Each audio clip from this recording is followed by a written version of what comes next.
Bien amigos, 12 del día con 19 minutos, seguimos en RPP, la voz de todo el Perú y la rotativa del aire. Les acompaña Carlos Villarreal. Como adelantamos en el inicio de esta rotativa, ya la Fiscalía de la Nación ha iniciado indagaciones preliminares contra la presidenta Dina Boluarte por el uso de valiosos relojes Rolex. Estamos en comunicación con el destacado abogado penalista, el doctor Carlos Caro, a quien le agradecemos por su gentileza en atendernos. Doctor Caro, ¿cómo está usted? Muy buenas tardes. ¿Qué tal, Carlos? Buenas tardes. Gracias por la invitación. A usted, gracias por aceptarla. Doctor, ¿se justifica, está dentro del marco legal este inicio de indagaciones preliminares a la presidenta de la República por el uso de los relojes Rolex? Sin duda que sí, porque como sabemos, la jurisprudencia ya determinó que para el inicio de una investigación basta la llamada sospecha inicial simple, que en estos tiempos es prácticamente cualquier cosa. Es decir, con un mínimo dato, con un mínimo indicio, alguien puede ser investigado. Recordemos que la señora Boluarte es funcionaria pública desde antes del gobierno, porque ella era funcionaria de la RENIEC. Y todo funcionario público que ha ejercido un cargo y que tiene que hacer declaraciones de bienes y rentas, podría ser eventualmente investigado ante un desbalance patrimonial por este famoso delito de enriquecimiento ilícito de funcionario público. Entiendo. La presidenta de la República estaba obligada a incluir estos relojes, ¿no? No sé si su adquisición o al menos su... ya dependiendo de cómo lo consiguió, si fue un regalo o algo, pero estaba obligada a incluirlo en su declaración jurada de bienes y rentas. Según la directiva de la Contraloría del año 2015, en el anexo segundo, en el rubro 2, hay una nota aclaratoria que dice expresamente que no se tiene que detallar reloj por reloj, pero sí se tiene que poner un rubro. En tanto existan relojes que superen las 2 UITs, tiene que ponerse un rubro con la sumatoria de los valores. Si yo tengo 5 relojes y los 5 relojes valen $10.000, tengo que poner ahí concepto relojes $10.000. Si eso no lo ha hecho la presidenta respecto a sus relojes, en algún momento del tiempo, evidentemente, podría tener ahí un problema de falsa declaración en procedimiento administrativo. Ahora, según la norma, ¿no, doctor? Y quiero que esto lo explique a nuestra teleaudiencia y a nuestros oyentes también, por ser bienes de alto valor, las normas de prevención de lavado de activos exigen trazabilidad, ¿cierto? ¿Esto qué significa?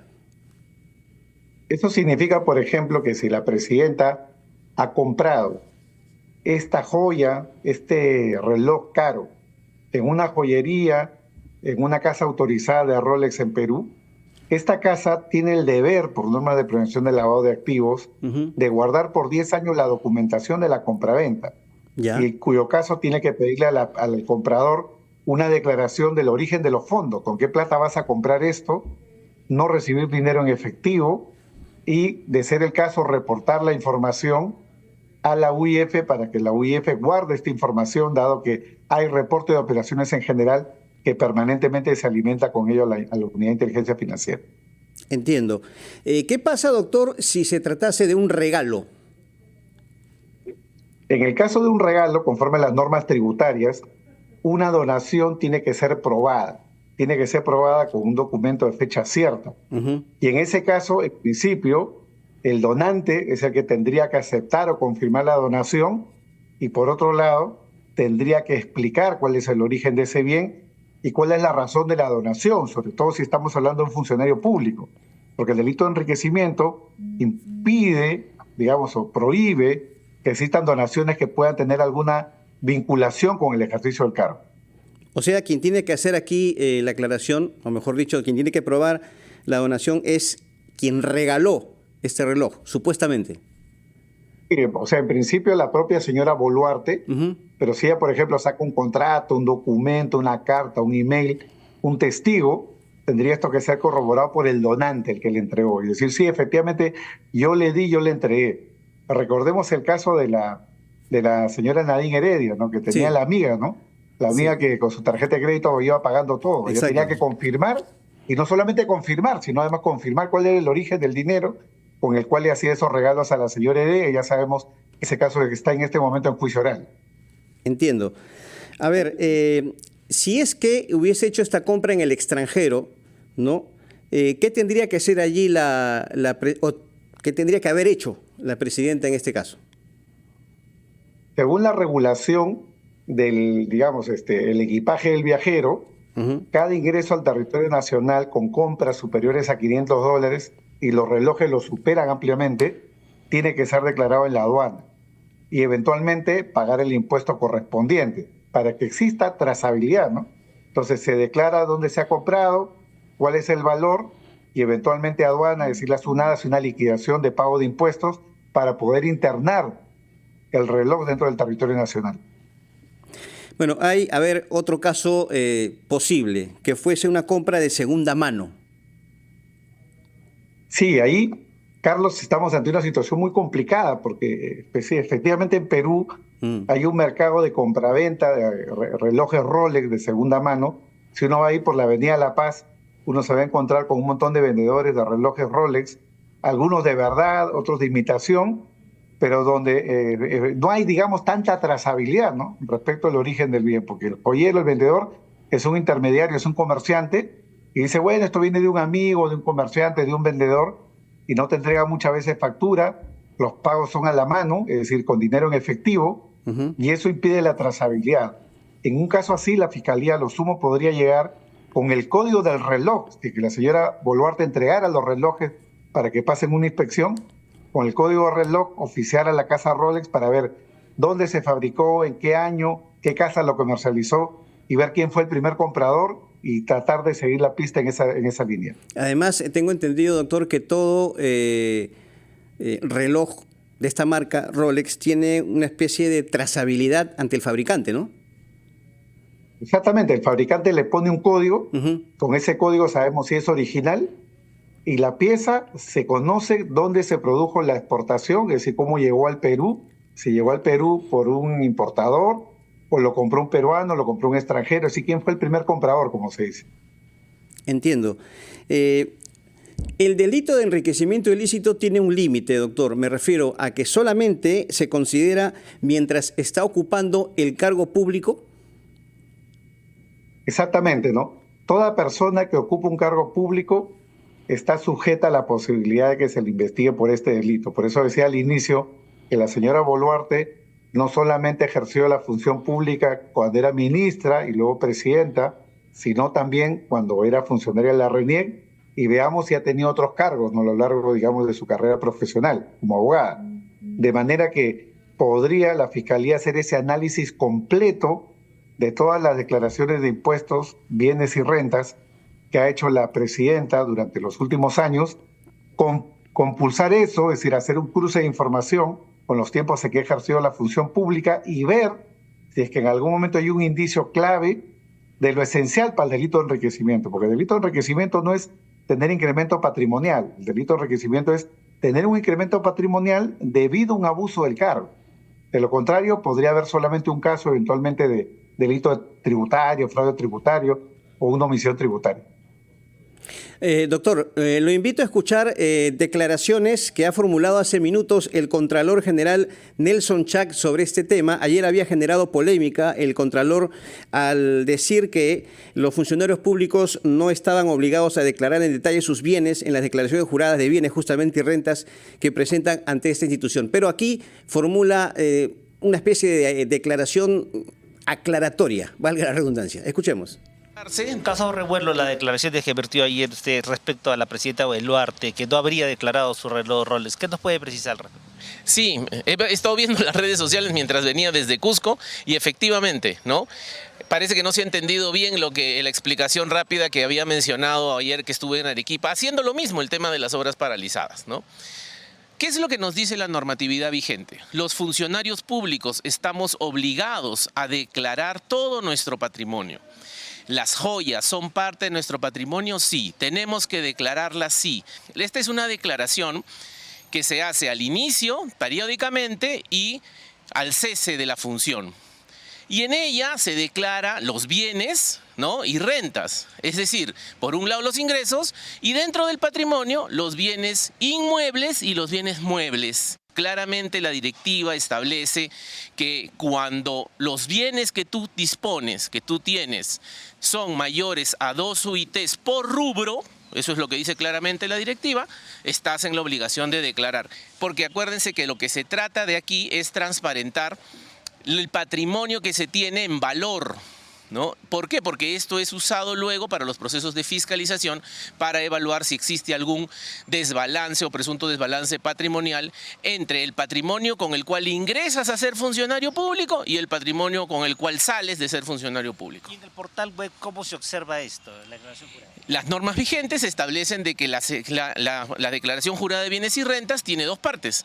Una parte es pública, ¿no? Que está colgada en la página web, cualquiera puede entrar, pones el nombre de la persona y ahí va a salir si tiene o no declaraciones juradas, cuántas tiene y puedes acceder a ellas libremente, pero también tiene una parte que no es pública, que está protegida por las reservas que establece la ley, porque como podrán entender, ahí en esta parte que no es pública está cuántos recursos tiene en el sistema bancario, en qué cuentas tiene los recursos, en qué bancos, y todo eso está protegido pues por la reserva del caso. Finalmente, la Fiscalía ya ha anunciado que va a intervenir en este tema. ¿Cuál va a ser el rol de la Contraloría?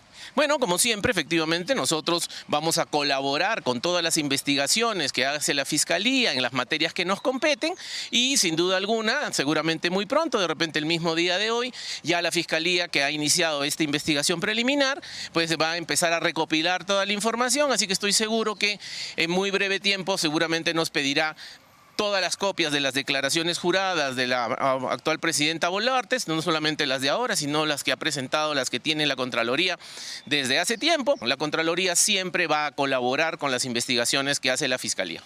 Y ahora hemos venido aquí a Apurímac, aquí a Bancay, en donde en esta región, en este territorio, hay 110 obras paralizadas, ¿no? Bueno, ahí teníamos entonces al contralor Nelson Chac, quien ha aclarado sus versiones del día de ayer, sus palabras. Ha dicho que los funcionarios públicos están obligados a declarar su patrimonio.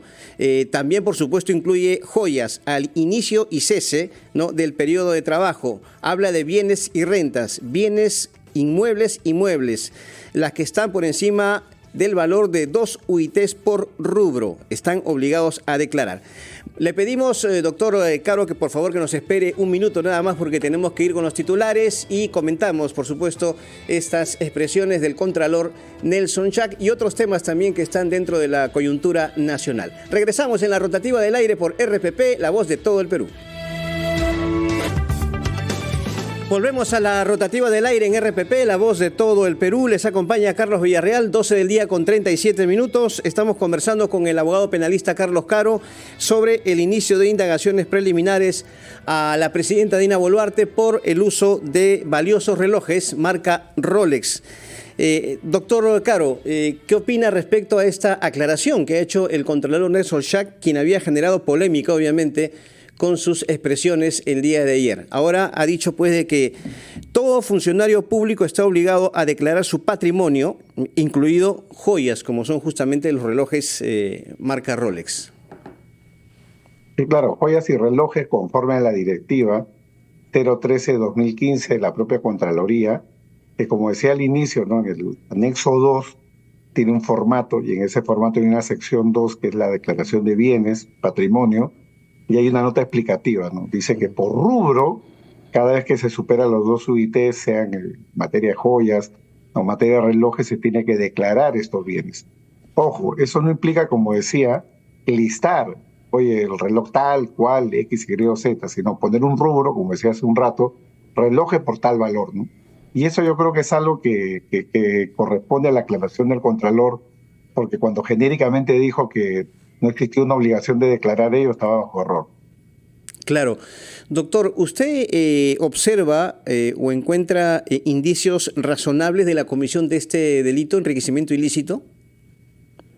Yo encuentro indicios razonables de lo que puede ser el uso de signos exteriores de riqueza. Es decir, cuando hay signos exteriores de riqueza, las autoridades evalúan, analizan, es un red flag, una bandera roja, que puede despertar, digamos, la actuación de la UIF, de inteligencia financiera por temas de lavado de activos, SUNAT por el tema tributario y Contraloría por el tema de enriquecimiento ilícito de funcionarios. Es decir, hay acá un marco de actuación que involucra estas 3 opciones, ¿no? Pero para que haya específicamente el delito de enriquecimiento ilícito, se necesita probar, por ejemplo, que la presidenta recibió ese reloj, por ejemplo, gratis, como un regalo en el año 2023, cuando era presidenta, a cambio de algún favor que no implique corrupción, ¿no? O sea, por ejemplo, si ella influenció para un trato dentro del propio sector privado, imaginemos fuera el sector público para no hablar de corrupción pública, presionó, por ejemplo, para algún lobby empresarial que implicara un contrato millonario entre privados. No hablemos de corrupción pública. En cambio, el amigo viene y le regala el reloj y le dice, llévatelo a tu casa, muchas gracias por tu servicio, por tu ayuda. Claro, no es corrupción en términos del Estado, ¿no? Porque no hay patrimonio público involucrado, pero sí hay la imagen presidencial utilizada, un abuso del poder, un abuso del cargo para lograr un beneficio. Y en ese caso, por ejemplo, habría enriquecimiento ilícito. Por lo tanto, el dato central acá no es el incremento patrimonial no justificado. Con ello, podemos ir a un tema de lavado, podemos ir a un tema tributario, pero para que haya enriquecimiento que tiene pena de 15 años, que no es poco, se requiere probar que esa riqueza, ese patrimonio no declarado o ilícito, emana o proviene del abuso del cargo. Ese es el dato central. Y el silencio de la presidenta, porque ha sido muy escueta, o sea, no ha dado mayores explicaciones. ¿Complica su situación, doctor Caro? Bueno, recordemos que como ya está imputada, ella tiene derecho a guardar silencio, ¿no? Que políticamente sea incorrecto, que no sea lo éticamente esperado, y menos de un alto funcionario, esa es otra discusión. Pero en el plano estrictamente penal, alguien que guarda silencio no incurre en una infracción, forma parte de su estrategia. Ya puede decir, oye, ¿sabe qué, señores? Se acabó la historia, no declaro más, no digo más sobre el origen, fiscalía, tú impútame y ya veremos cómo me defiendo. Es más, imaginemos incluso un escenario peor, ¿no? Que oculte los relojes, ¿no? Que los esconda, ¿no? Porque si la fiscalía hace un allanamiento en algún momento, no los encuentran. Bueno, no van a saber exactamente de qué relojes hablamos, de qué fecha, de qué época, y con imágenes tomadas a distancia, seguramente la investigación no podría llegar muy lejos. O sea, estoy hablando de las diferentes hipótesis que se podrían dar en un proceso. La otra es que ella colabore y diga, fiscalía, acá están mis relojes, este es el origen, esta es la fuente, los compré en tales fechas. Entiendo. Doctor Caro, quería aprovechar la oportunidad para preguntarle sobre otro tema, y se refiere a declaraciones del presidente del Congreso de la República, el doctor Alejandro Soto. El congresista Tello, Edgar Tello, ha hablado de la posibilidad de allanamientos a domicilios y despacho de congresistas en las próximas semanas, ¿no? Ha hablado de la posibilidad, esto no se ha confirmado, pero lo que ha dicho es, me refiero al presidente del Congreso, es que si se concretara, ¿no?, una orden de allanamiento a los despachos de los parlamentarios, él no lo iba a permitir, ¿no? Dijo, no permitiré una intromisión de esta naturaleza en el primer poder del Estado, ¿no? Garantizaré la seguridad de las instalaciones del Parlamento. ¿El presidente del Congreso puede hacer eso ante una orden de allanamiento de despachos congresales? Desde el punto de vista legal, no. Si estamos hablando de un allanamiento de despachos congresales con una orden judicial, cualquier acto que impida la ejecución de esa orden sería un acto de desacato, resistencia a la autoridad, que está sancionado en el Código Penal. Cuando hay una orden judicial, hay una presunción de juridicidad y de legalidad y constitucionalidad, de manera que son actos que se tienen que ejecutar. Por eso es que hemos visto que se ha allanado las propias oficinas del Ministerio Público, ¿no? El equipo especial, en el caso de la señora Benavides, en el caso del señor Chávarri. Hemos visto que se ha allanado las oficinas del Palacio de Gobierno, de otros congresistas, sus viviendas, ministros, expresidentes. Entonces no hay un argumento para que el presidente del Congreso diga que se va a oponer, más bien una suerte de, digamos, anuncio de que va a haber un acto de resistencia a la autoridad ante esa eventualidad. ¿En qué delito estaría incurriendo? Él estaría incurriendo en un eventual supuesto de esa naturaleza ante el delito de desobediencia y resistencia a la autoridad. Muy bien. Doctor Carlos Caro, como siempre, muy agradecidos por su gentileza en declarar en la rotativa del aire. Muy buenas tardes. Gracias. Muchas gracias, Carlos. Buenas tardes. Adiós. Muy bien. El doctor Carlos Caro, destacado abogado penalista, estuvo con nosotros. 12:43.